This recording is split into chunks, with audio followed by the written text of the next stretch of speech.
right, what's good? What's good, man? Let's get into it. Let's talk about it.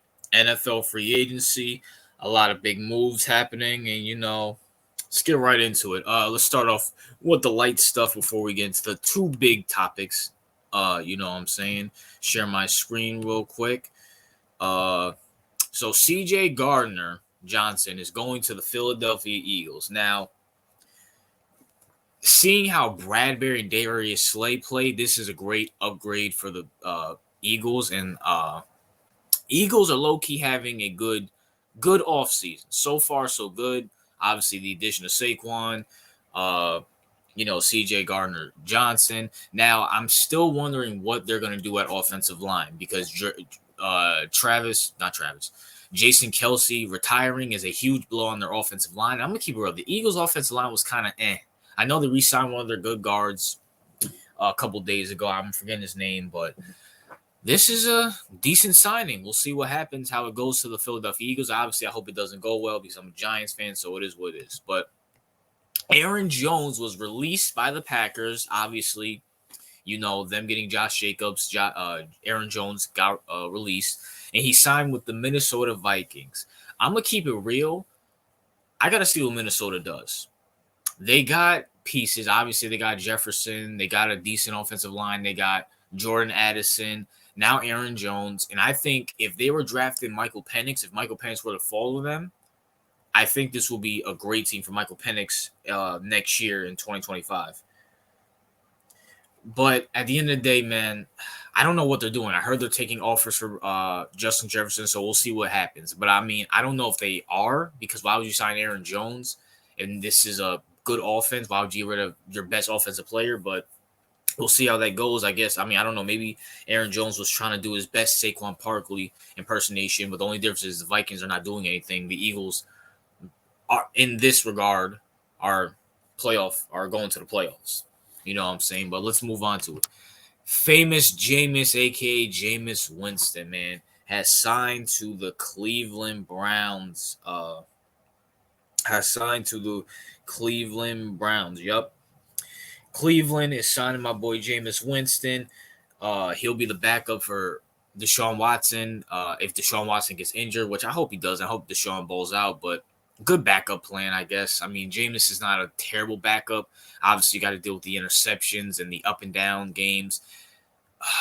I don't know if he's a better backup than Joe Flacco because at least Joe Flacco was consistent. Jameis has never been consistent in his life besides at Florida State. So I don't know if this is an upgrade or not. We'll see how it goes. But shout out to Jameis Winston for getting a 1-year deal or whatever it is. I don't know. I don't see it. But shout out to Jameis Winston for, getting his bag in Cleveland. You know what I'm saying? Going to be eating some W's in Cleveland. Jimmy Garoppolo released for the Raiders. Obviously, he's going to be a backup or starting for a fledgling team somewhere. Maybe even Minnesota or something like that. I don't even know. Nor do I really care. We'll see how that goes. Obviously, the Raiders are in contention for a quarterback. I'm hoping they trade for Justin Fields so I can win my money off of Michael. Well, I kind of hope they don't trade. I'm hoping Washington or something like that trades for Justin Fields. But it is what it is. But Jimmy G being released by the Raiders, so the Raiders are definitely in quarterback contention. Maybe they'll trade up with the Bears for that first overall pick, or maybe they'll trade for Justin Fields. We'll see what happens. Shout out to Antonio Pierce. Patrick Queen has decided to do another Saquon move and go to the Pittsburgh Steelers. This is an amazing pickup for Pittsburgh. Pittsburgh defense is already stacked. Now you're adding someone who's in the division, knows the Ravens, knows the Browns, and knows Cincinnati. That is an amazing sign up. And Steelers, I see y'all, man. Y'all get it. Y'all upgrade at quarterback. We'll see how Russell Wilson is with the Raiders. Not the Raiders, with the Steelers. I think Russ is humbled now, and he's going to shut up and do whatever Mike Tomlin tells him to do and be a good teammate. We'll see. And Patrick Queen to this already stacked defense, good move. No ifs, ands, or buts about it. To a 3-year, $41 million, not a bad contract.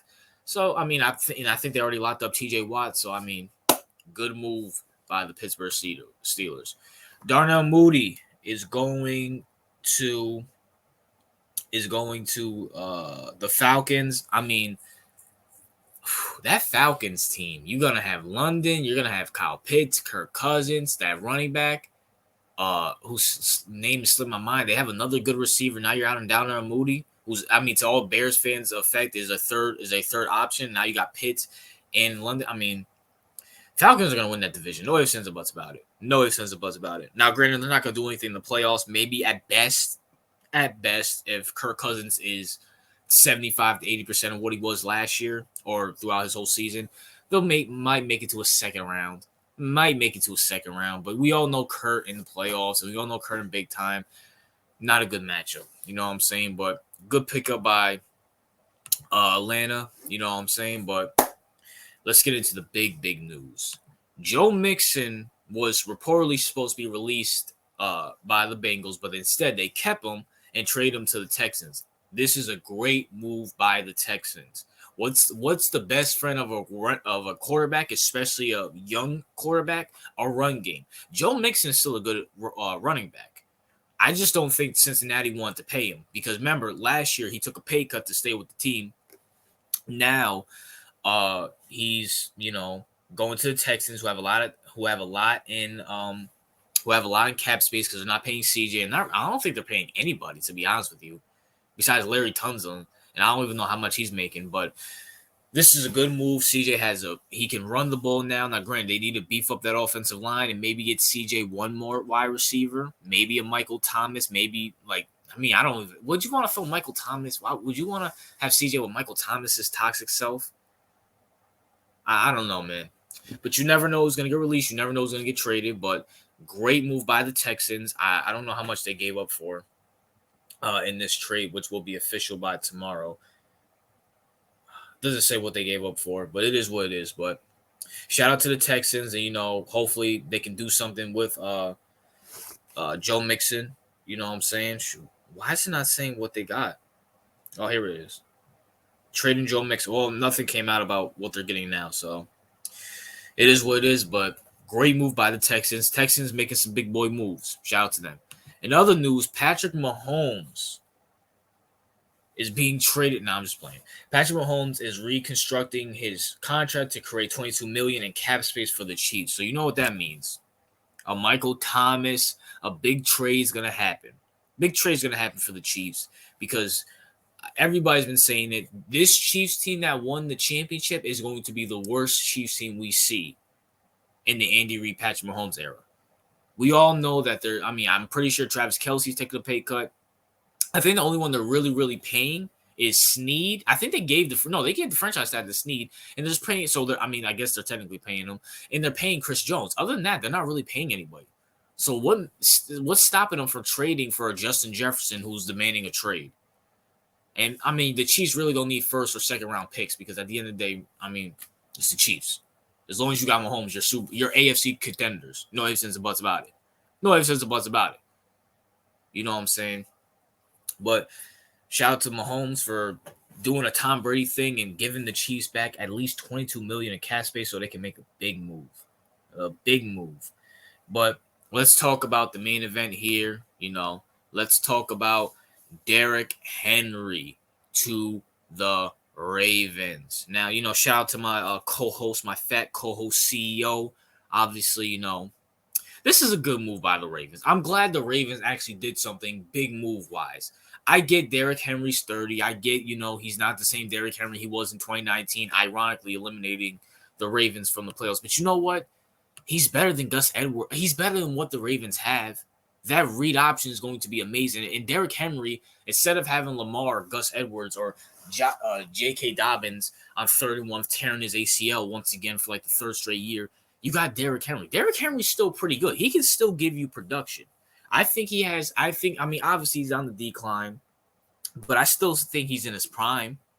I still think Derrick Henry's in his prime. You're telling me Derrick Henry's not top 10 running back in the NFL right now? Maybe not even top 5? I get he's not the same, but at the end of the day, the Ravens, how much did they sign him for? Let me see how much they got him for. They got him what, for $6.5 million? That's a good deal for a running back who's still in his prime, for the running back who still can get you good numbers. That's a good running back and also has playoff experience too, which we all know if the Ravens, if all healthy, are going to the playoffs. But that's my thoughts, man. What are yours? What's your thoughts on free agency today? RJ out.